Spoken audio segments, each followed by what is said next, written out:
إن الحمد لله نحمده ونستعينه ونستغفره ونؤمن به ونتوكل عليه ونعوذ بالله من شرور أنفسنا ومن سيئات أعمالنا من يهده الله فلا مضل له ومن يضلله فلا هادي له وأشهد أن لا إله إلا الله وحده لا شريك له وأشهد أن محمدا عبده ورسوله يا أيها الذين آمنوا اتقوا الله حق تقاته ولا تموتن إلا وأنتم مسلمون يا أيها الناس اتقوا ربكم الذي خلقكم من نفس واحدة وخلق منها زوجها وبث منهما رجالا كثيرا ونساء واتقوا الله الذي تساءلون به والأرحام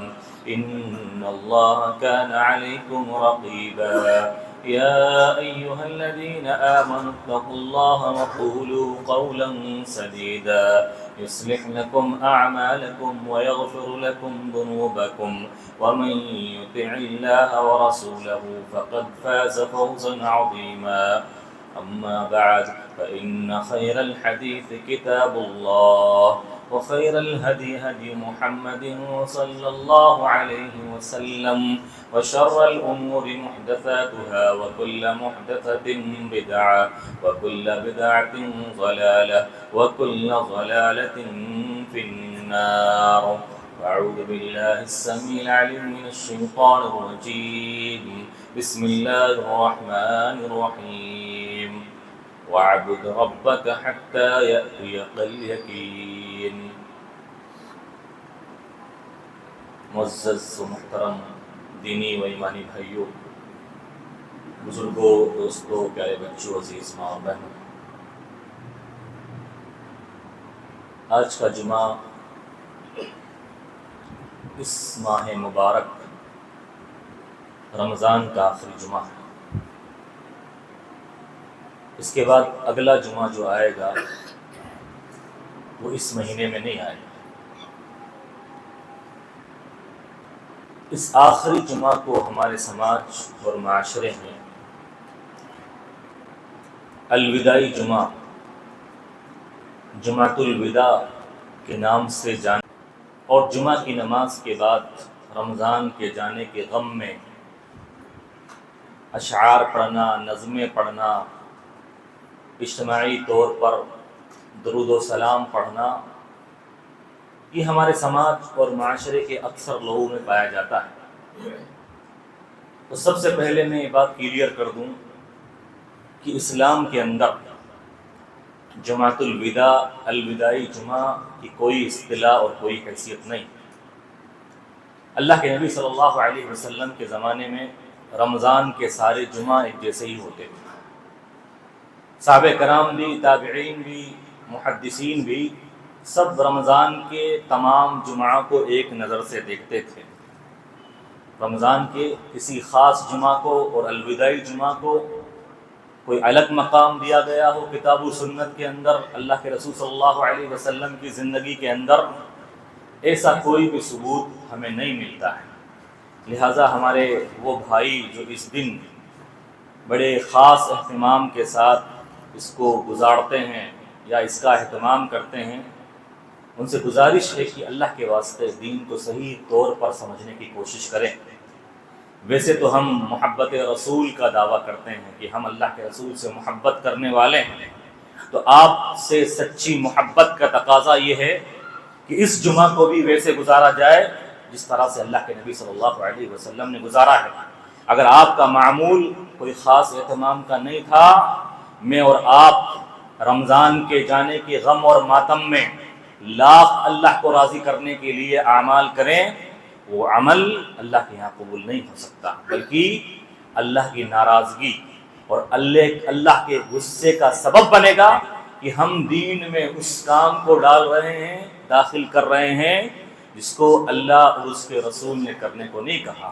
اللہ تعالی ہم تمام مسلمانوں کو دین کی صحیح سمجھ عطا فرمائے۔ میرے بھائیوں، رمضان کا مہینہ 2-3 دن کے بعد چلا جائے گا، لیکن میرے اور آپ کے لیے ان باقی بچے ہوئے 2-3 دن میں ایک غور کرنے کی بات کہ رمضان کا مہینہ آیا اور بڑی تیز رفتاری کے ساتھ گزر بھی گیا، پتہ بھی نہیں چلا، احساس بھی نہیں ہوا کہ کیسے آیا اور پلک جھپکتے ہی جانے کے قریب ہو گیا۔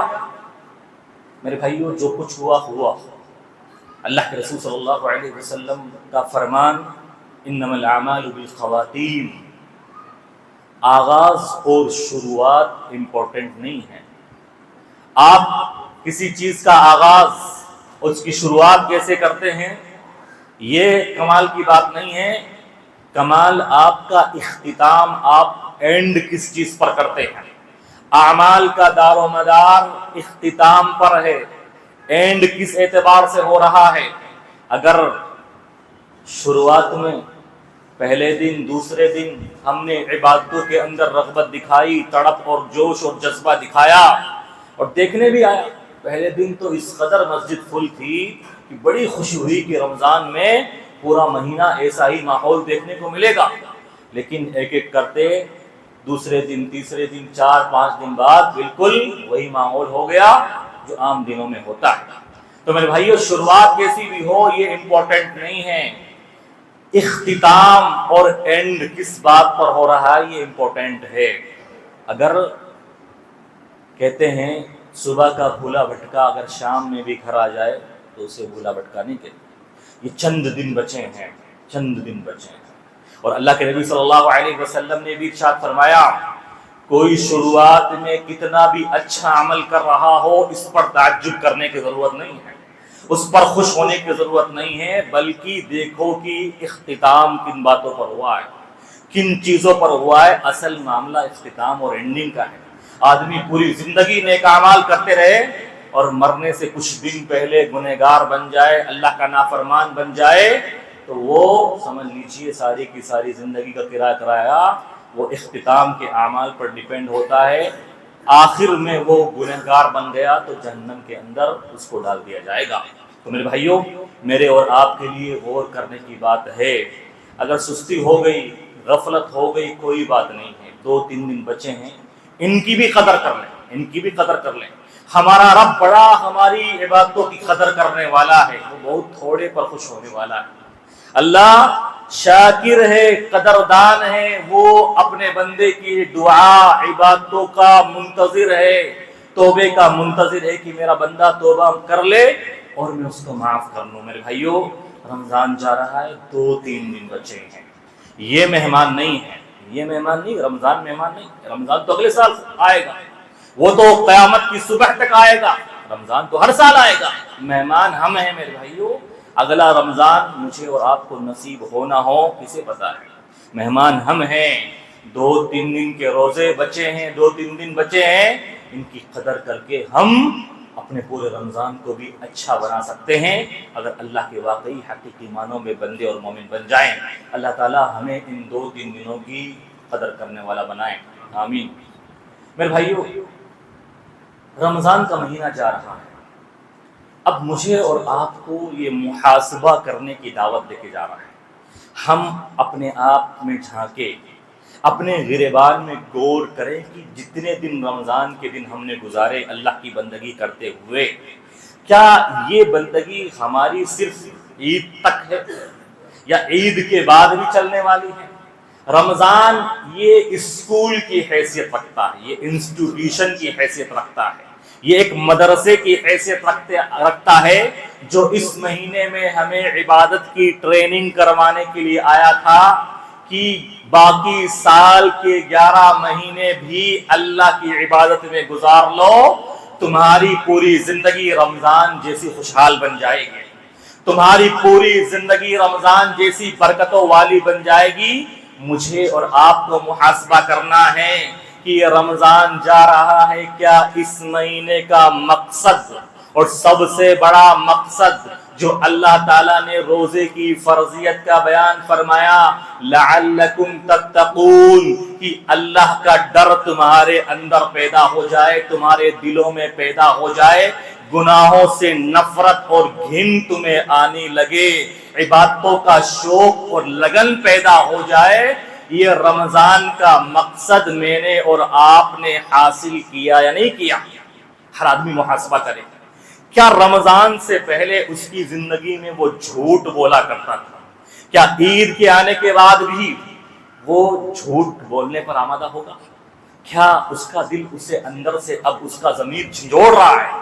کیا رمضان سے پہلے میں جھوٹا آدمی تھا، بہت جھوٹ بولتا تھا، اب رمضان کے اندر میں نے روزے رکھے ہیں اللہ کا خوف کھاتے ہوئے، اللہ کا ڈر کھاتے ہوئے، ساری مخلوق کو میں نے چھوڑ دیا، کسی کے ڈر کی پرواہ نہیں تھی، پیاسا تھا لیکن ایک قطرہ میں نے حلق کے نیچے نہیں اتارا کہ میرے رب کا مجھے خوف تھا۔ سال کے 11 مہینے میں اس رب کو ناراض کرنے کے لیے جھوٹ کیسے بول سکتا ہوں؟ مجھے اور آپ کو محاسبہ کرنا ہے اور یہ دیکھنا ہے کہ رمضان سے پہلے اگر ہم حرام کمائی کھاتے تھے، حرام خوری کرتے تھے، کسی بھی انداز کی حرام خوری ہو، چاہے امانت میں خیانت ہو، چاہے دھوکہ دے کر کمانا ہو اور مکاری کرنی ہو، کیسے بھی ہو، بیاج سود کھانا ہو، اللہ کے حرام کردہ چیزوں کا ارتکاب کرنا ہو، ہم رمضان کے اندر ہم نے اللہ کی حلال چیزوں کو اللہ کے حکم پر چھوڑ دیا۔ اللہ کی حلال چیز صبح سے شام تک کھانی حلال تھا، چھوڑ دیا، کھانا حلال تھا، چھوڑ دیا، اور دوسرے ازدواجی تعلقات بیوی کے ساتھ حلال تھے، چھوڑ دیے، غیبت چغلی چھوڑ دی۔ کیا رمضان کے آنے کے بعد ہم اللہ کے حکم پر یہ حرام خوری نہیں چھوڑیں گے؟ اگر چھوڑیں گے تو سمجھ لیجئے رمضان کا مقصد ہم نے پا لیا ہے اور رمضان کا مقصد پورا کر دیا ہے۔ لیکن رمضان کے بعد بھی میرے بھائیوں ہم نے حرام خوری، جھوٹ، غیبت، بیاض یہ سب نہیں چھوڑے، اللہ کو ناراض کرنے والے کام، تو سمجھ لیجئے رمضان کا مقصد میں نے اور آپ نے حاصل نہیں کیا ہے، صرف فارمیلٹی کی ہے، ایک ہیبٹ اور عادت تھی جس کو 1 مہینے کے لیے اپنایا پھر چھوڑ دیا۔ میرے بھائیوں رمضان کا مہینہ جا رہا ہے، مجھے اور آپ کو یہ پیغام دے کر جا رہا ہے کہ رمضان جا رہا ہے، اسلام ختم نہیں ہو رہا ہے۔ رمضان جا رہا ہے، اسلام ختم نہیں ہو رہا ہے، اسلام رہتی دنیا تک باقی ہونے رہنے والا ہے، اور اللہ کا فرمان ایک مومن کے لیے وَاعْبُدْ رَبَّكَ حَتَّى يَأْتِيَكَ الْيَقِينُ۔ اے نبی پاک صلی اللہ علیہ وسلم، خطاب اللہ کے نبی کو ہے لیکن تربیت امت کو بھی کرنی ہے۔ اے نبی پاک صلی اللہ علیہ وسلم، موت کے آنے تک، انتقال کے ہونے تک اللہ کی بندگی کرنی ہے، اللہ کی بندگی کرنی ہے اور اللہ رب العالمین کو راضی کرنے والے کام کرتے رہنا ہے زندگی کی آخری سانس تک۔ ایسا نہیں ہے کہ 11 مہینے رمضان کے مہینے تو ہم پکے سچے اللہ کے بندے بن گئے اور 11 جیسے ہی عید کا چاند آیا، عید کی نماز پڑھی، ساری دینداری اور ساری نمازیں، سارے ذکر و اذکار اور ساری قیام اللیل اور ساری دعائیں ہم نے ایک کوٹری میں ڈال دی۔ ایسا نہیں ہو سکتا، ایسا نہیں ہو سکتا۔ اللہ رب العالمین کو وہی عمل پسند ہے جو کنٹینیوس کی جائے، جو لگاتار کیا جائے۔ آپ صلی اللہ علیہ وسلم نے ارشاد فرمایا احب الاعمال الی اللہ ادومها وان قل۔ اللہ کو سب سے محبوب اور پیارا عمل وہ ہے جس پر عمل کرنے والا اللہ کا مومن بندہ ہمیشگی برتے، کنٹینیوس استمرار کے ساتھ لگاتار اس عمل کو کرتا رہے، اگرچہ تھوڑا ہی کیوں نہ ہو، تھوڑا ہی کیوں نہ ہو۔ میں گزارش کروں گا ان لوگوں سے جنہوں نے اس رمضان میں ایک دن میں ایک سپارہ ختم کیا ہے، رمضان جانے کے بعد اللہ کے لیے کم سے کم 1 صفحہ تو پڑھ سکتے ہیں، ڈیلی 1 صفحہ تو پڑھ سکتے ہیں، اور پھر جو رمضان میں قرآن سے جڑنے کی برکتیں اور رحمتیں آپ نے دیکھی، جو خوشحالی دیکھی، سال کے 11 مہینے بھی آپ دیکھیں گے۔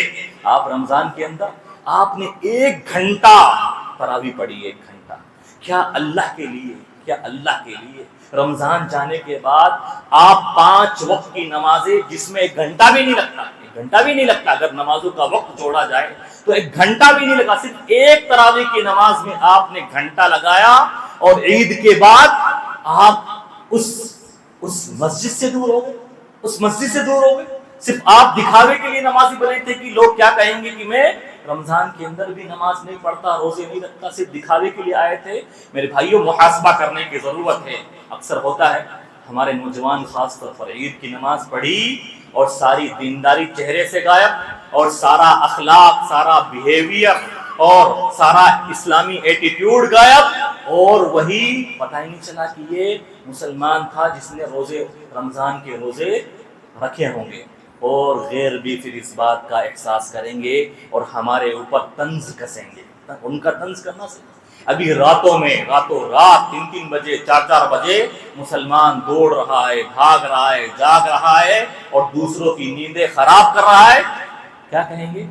2 دن باقی، بس 2 دن کی بات ہے، اس کے بعد عید کے بعد سناٹا ہو جائے، کوئی نظر نہیں آئے گا، کوئی نظر نہیں آئے گا۔ تو وہ بھی جانتے ہیں کہ یہ رمضانی مسلمان اب 2-3 دن کے مہمان اور ہیں، اس کے بعد سناٹا ہو جائے گا۔ میرے بھائیو، اپنے عمل سے حقیقی معنوں میں مسلمان اور مومن ثابت کرو، اپنے عمل سے اسلام کو داغدار مت کرو۔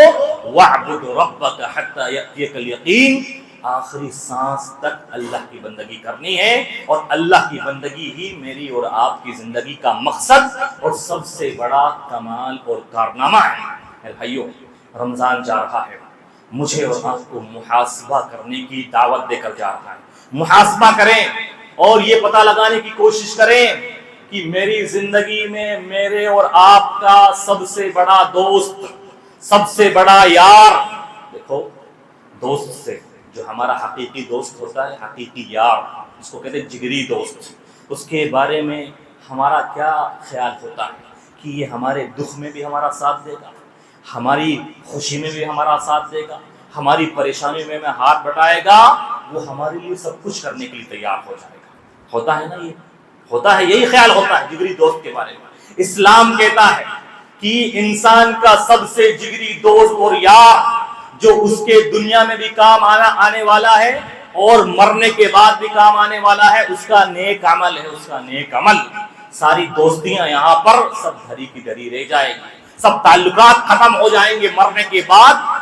جو چیز کام آنے والی ہے وہ نیک عمل ہے، جو ہم نے اس رمضان کے مہینے میں کیا ہے۔ اگر سال کے 11 مہینے بھی وہ نیک عمل انجام دیتے رہیں گے، ہماری قبر کی زندگی اور اخروی زندگی سب سے بہترین ہونے والی ہے، اور دنیا کی زندگی بھی سب سے بہترین ہونے والی ہے۔ اللہ کا وعدہ ہے، اللہ نے کیا وعدہ کیا ہے؟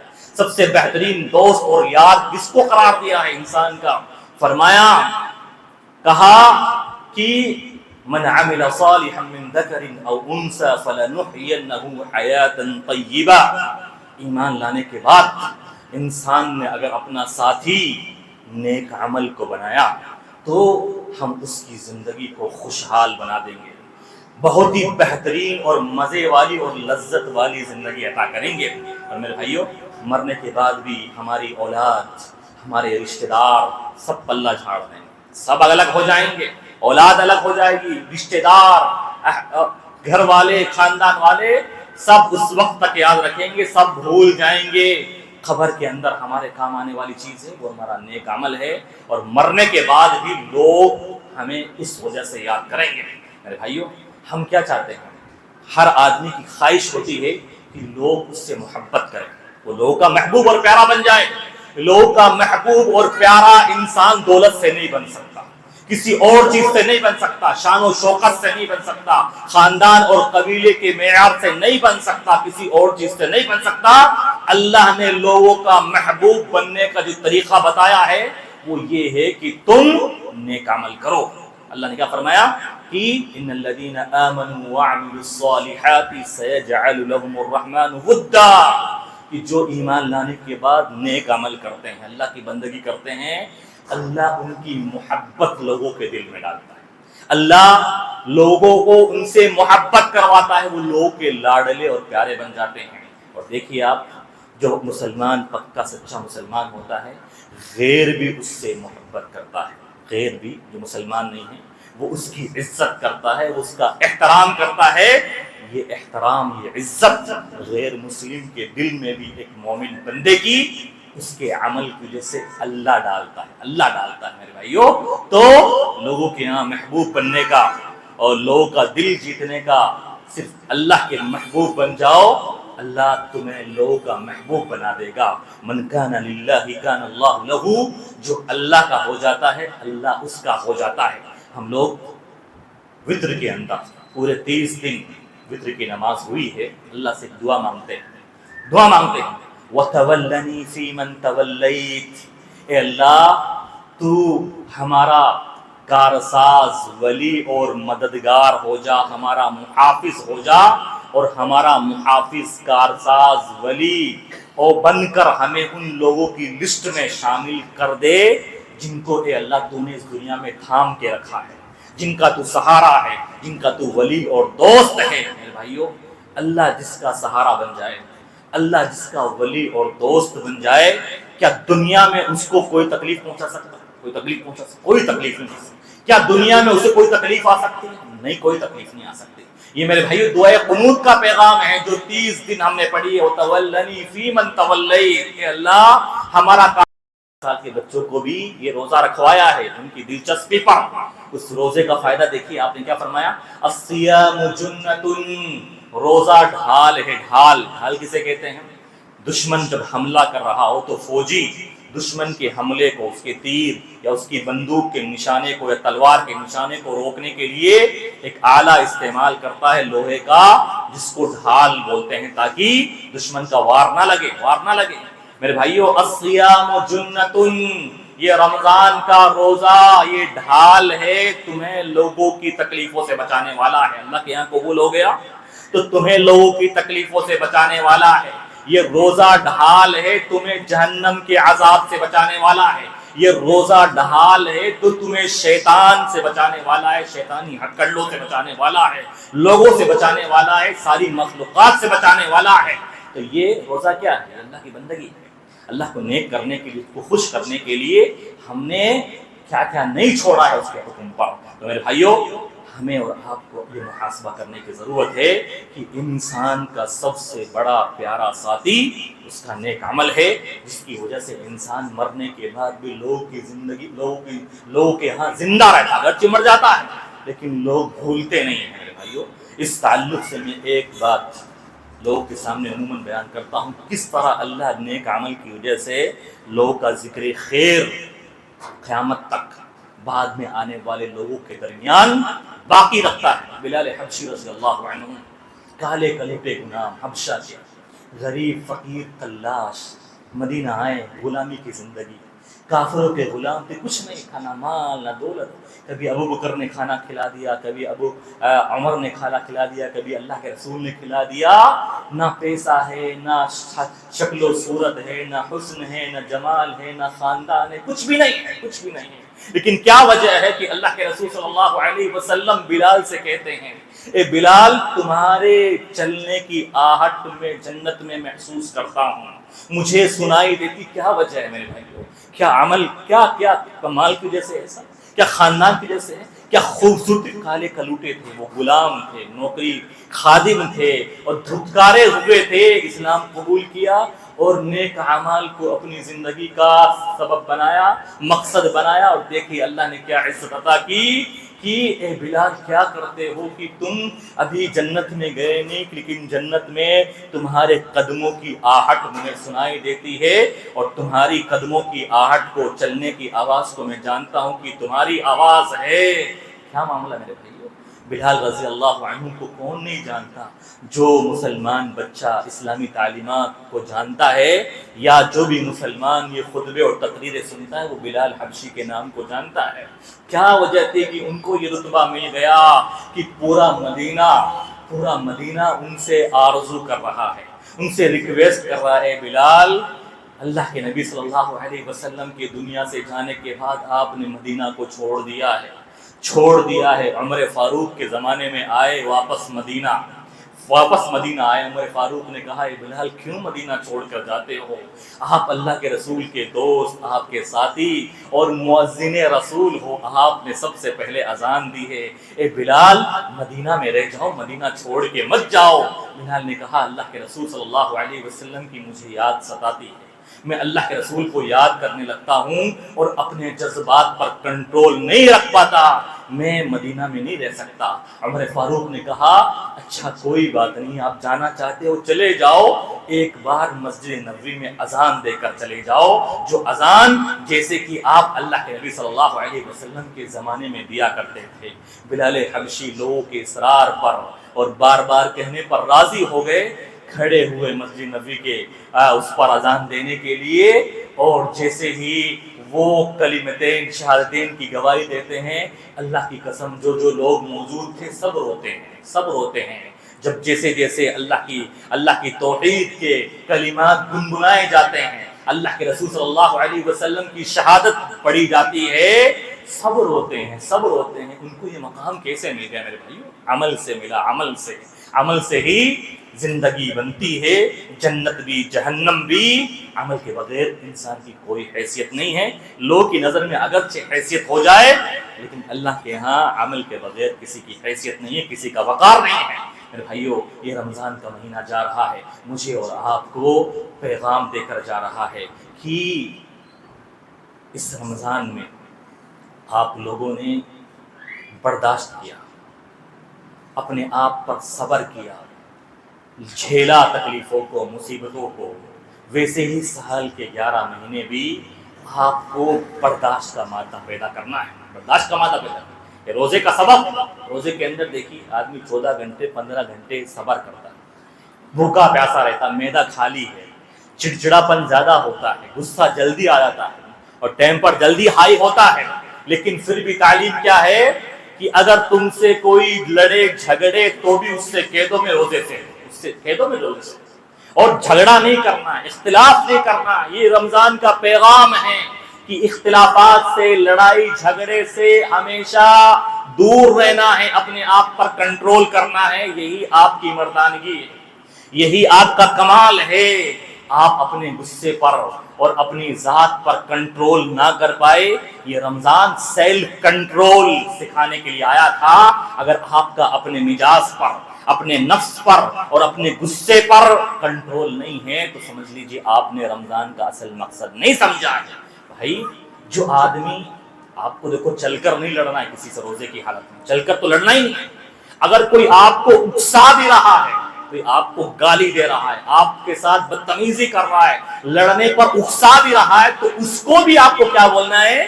میں روزے سے ہوں، میں آپ سے لڑنا اور اختلاف کرنا نہیں چاہتا، میں بات کا بتنگڑ بنانا نہیں چاہتا۔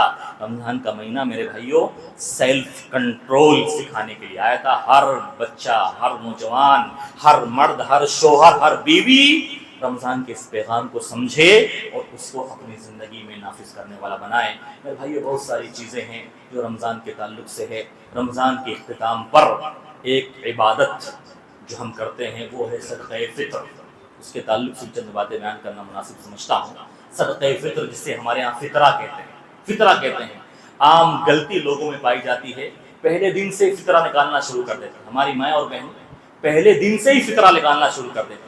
دیکھو فطرہ، صدقہ فطر کا جو افضل وقت ہے وہ چاند نکلنے کے بعد ہے، عید کا چاند نکلنے کے بعد، عید کی نماز پڑھنے سے پہلے اس کا افضل وقت ہے، لیکن 1 یا 2 دن پہلے نکالنے کی بھی گنجائش، 1 یا 2 دن پہلے، تاکہ غریب تک مال پہنچ جائے اور وہ بھی اپنی عید کا انتظام کر لے۔ لیکن ہماری مائیں اور بہنیں کو وہ پہلے دن سے ہی، 10ویں روز سے ہی، 12ویں روز سے ہی یہ فطرہ نکالنا شروع کر دیتے ہیں، جو کہ صحیح بات نہیں ہے، مناسب چیز نہیں ہے۔ تو فطرہ نکالنے کا وقت، اور فطرہ کن کی طرف سے نکالا جائے گا؟ ہر مسلمان کی طرف سے، چاہے بچہ ہو، چاہے بالغ ہو، چاہے نابالغ ہو، مرد ہو، عورت ہو، بوڑھا ہو، جوان ہو، سب کی طرف سے، گھر کے ہر افراد کی طرف سے صدقہ فطر نکالا جائے گا، اور واجب اور ضروری ہے، فرض ہے، یہ فرض ہے، واجب ضروری ہے۔ اگر آپ نے ادا نہیں کیا تو آپ گنہگار ہیں۔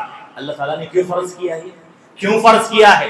فرض اس لیے کیا گیا ہے کہ روزے کی حالت میں انسانی بشری تقاضے کے تحت کچھ غلطیاں ہو جاتی ہیں، روزے دار سے ہو جاتی ہیں، تو یہ صدقہ فطر روزے کی حالت میں ہونے والی غلطیوں کا کفارہ ہے، اس سے وہ ساری غلطیاں ختم ہو جائے گی جو روزے دار سے جانے انجانے میں ہو جاتی ہیں۔ اور اسی طرح سے جو ہمارے غریب مسکین لوگ ہیں ان کے لیے بھی عید کی خوشی منانے کا موقع مل جائے، عید کی خوشی منانے کا ان کو بھی موقع دستیاب ہو جائے، اس لیے اسلام نے اس کو فرض قرار دیا ہے میرے بھائیو، جیسا کہ میں نے کہا ہر مسلمان کی طرف سے، ہماری مائیں اور بہنیں بکریوں کی طرف سے بھی نکالتی ہیں، جانوروں کی طرف سے بھی نکالتی ہیں، تو یہ جانوروں کی طرف سے نکالنے کا حکم نہیں ہے۔ اور اگر کوئی پیٹ میں بچہ ہے ابھی 6 مہینے کا 7 مہینے کا کسی عورت کو، اس کی طرف سے بھی لوگ نکالتے ہیں، تو اس کے نکالنے کا حکم نہیں ہے۔ ہاں جو بچہ عید کے چاند سے پہلے پیدا ہو گیا اس کی طرف سے نکالنا ہے، عید کے چاند کے بعد یعنی مغرب کے بعد بھی پیدا ہوگا تو اس کی طرف سے نہیں نکالا جائے گا، جانوروں کی طرف سے نہیں ہے، انسانوں کی طرف سے ہے۔ جو گھر کا سرپرست ہے، گھر کا ذمہ دار ہے، وہ اپنے گھر والوں کی طرف سے نکال دے۔ کتنا نکالنا ہے؟ نکالنا اس کی جو حدیث کے اندر جو لفظ آیا ہے، فرض رسول اللہ صلی اللہ علیہ وسلم زکاة الفطر ساعا من تمر، ایک سا کا لفظ آیا کہ اللہ کے رسول صلی اللہ علیہ وسلم نے صدقہ فطر ایک سا فرض اور واجب قرار دیا۔ ایک سا جو آج کے وزن کے اعتبار سے نکلتا ہے احتیاط کے طور پر تقریباً 2.5 کلو جو بھی اناج اور غلہ انسان زیادہ کھاتا ہے اس اعتبار سے اس کو نکال دے۔ اگر اناج اور غلہ نکالنا چاہے تو وہ نکال دے، یا اگر کوئی پیسہ دینا چاہے تو پیسہ نکال دے، کیونکہ بعض لوگوں کو پیسے کی بھی ضرورت ہوتی ہے اور پیسوں سے بھی بہت ساری ضروریات پوری ہوتی ہے، تو جو غلہ نکالنا چاہے وہ غلہ نکال دے، جو پیسہ نکالنا چاہے تو علماء کرام نے یاد دی ہے کہ پیسہ بھی نکال سکتا ہے، لیکن نکالنا کب سے پہلے ہے؟ عید کی نماز سے پہلے نکالنا ہے۔ عید کی نماز کے بعد جو نکالے گا اس کا صدقہ فطر قبول نہیں کیا جائے گا۔ جیسے قربانی جو ہم کرتے ہیں نا، وہ عید کی نماز کے پہلے کر لیتے ہیں تو قربانی قبول نہیں ہوتی ہے، ویسے یہی صدقہ فطر یہ عید کی نماز سے پہلے آپ کو نکالنا ہے۔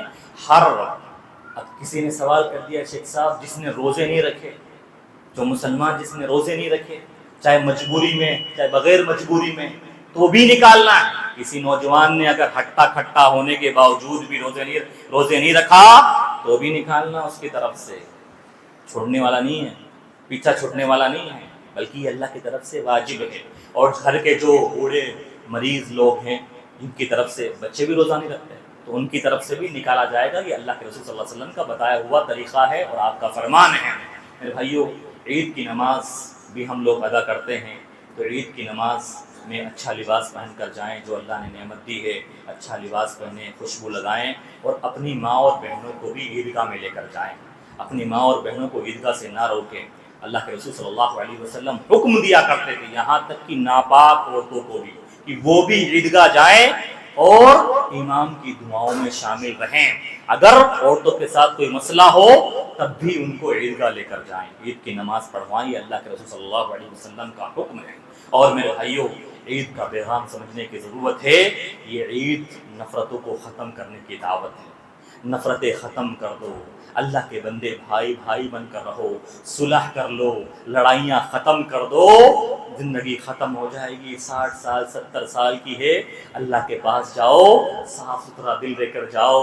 جو خاندان والے آپس میں لڑے ہوئے ہیں، جو بھائی آپس میں لڑے ہوئے ہیں، جو ماموں جو بھانجا جو چچا بھتیجا لڑے ہوئے ہیں، مل جاؤ، اللہ کے لیے ایک ہو جاؤ۔ یہ عید کا پیغام ہے اور یہ رمضان کا پیغام ہے کہ اللہ کا فرمان ہے کہ نفرتیں ختم کر دو۔ میرے بھائیوں، عید کا پیغام ہے، اللہ کی قسم اگر کسی کو کسی سے کچھ بھی بغض نفرت ہے دل میں، عید یہ محبتوں کو پروان چڑھانے والی ہے۔ اللہ کی قسم جو بھی آپ کے تعلق سے روٹھا ہوا ہے، عید کی نماز پڑھ کر اس کے گھر جائیے، سب بھول جائے گا، سارے اختلافات بھول جائیں گے، اور دل میں عجیب خوشی محسوس کرے گا کہ میرا بھائی، میرا رشتہ دار، اگرچہ ہمارے تعلقات خراب ہیں، عید کے دن ملنے آیا ہے۔ یہ عید محبت کا پیغام ہے۔ نفرتوں کو چھوڑ دو، اور جو نفرتیں ختم کرنے والے ہیں انہیں نفرتوں کو ابھارو مت، اللہ کے غصے کو دعوت دو گے۔ جو صلح کرنا چاہتے ہیں انہیں اکساؤ مت، ان میں پیٹرول، ان کی آگ میں پیٹرول ڈالنے کا کام مت کرو، بلکہ ان کے صلح پر انہیں ابھارو، انہیں راضی ہونے پر انہیں ابھارو، خوشی کا اظہار کرو۔ یہ عید کا پیغام ہے۔ اللہ تعالیٰ سے دعا ہے اللہ تعالیٰ ہمیں کہنے اور سننے پر عمل کرنے کی توفیق عطا فرمائے۔ اللہ تعالیٰ ہماری اس رمضان کی ٹوٹی پھوٹی باتوں کو قبول فرمائے۔ الہ العالمین، تو شاکر ہے، تو قدر کرنے والا ہے۔ جو بھی ٹوٹی پھوٹی باتیں ہم نے اس مہینے میں کی ہے پروردگار تو ان باتوں کو قبول کر لے۔ اے اللہ ہم نے تیری بات کا حق ادا نہیں کیا ہے، ہم جانتے ہیں ہم سے کوتاہیاں ہوئی ہیں، لیکن پروردگار تو تھوڑے پر راضی ہونے والا ہے۔ پروردگارہ ہماری تھوڑی عبادتوں کو قبول کر لے اور ہمیں ان عبادتوں کے بدلے اے اللہ تو عذاب قبر سے بچا لے، جہنم کے عذاب سے بچا لے۔ اے اللہ جو لوگ ہم میں سے اس دنیا سے جا چکے ہیں اے اللہ ان کی قبروں کو نور سے بھر دے۔ اے ہمارے والدین جو اس دنیا سے جا چکے ہیں اے اللہ تو انہیں جنت میں اعلیٰ مقام عطا فرما۔ اے اللہ جو ہمارے والدین اور رشتہ دار بیمار ہیں ان کو تو شفائے کاملہ عطا فرما۔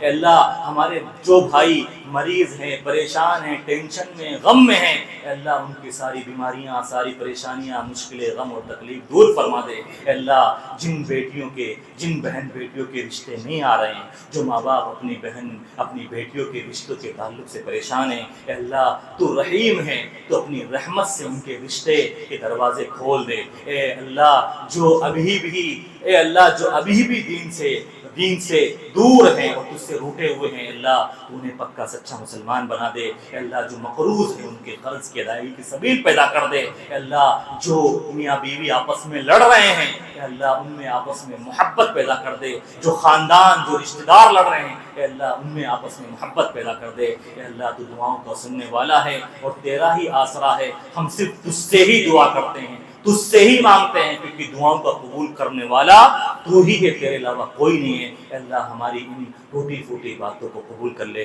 دعاؤں کو قبولیت سے سرفراز کر دے۔ آمین۔ اقول قولی ھذا استغفر اللہ لی ولکم۔